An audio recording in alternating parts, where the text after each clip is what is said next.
جنید رضا ہیں، ان کا سوال یہ تھا جنید رضا کا کہ احتلام کے بعد نیچے کا حصہ دھونے سے کیا آدمی پاک ہو جائے گا؟ یعنی کسی کو احتلام ہوا نائٹ فیل، تو اس کے اندر جو ہے نائٹ فال کے اندر اگر نیچے کا جسم دھو لیا جائے تو کیا پاک ہو جائے گا یا نہیں ہوگا؟ اصل میں اگر احتلام کے بعد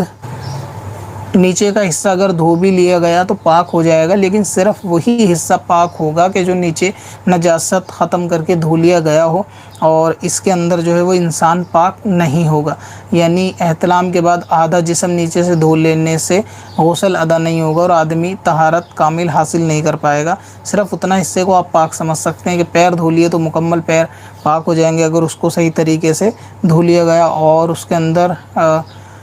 جو نجاست ہے وہ تمام نجاست چھٹا لی گئی، لیکن اس سے نہ تو غسل مکمل ہوگا، فرض غسل کا ادا نہیں ہوگا اور آدمی بھی پاک نہیں ہوگا۔ اب اپنی ویب سائٹ بلاگ کے لیے ہوسٹنگ خریدیں قادری hosting.com سے۔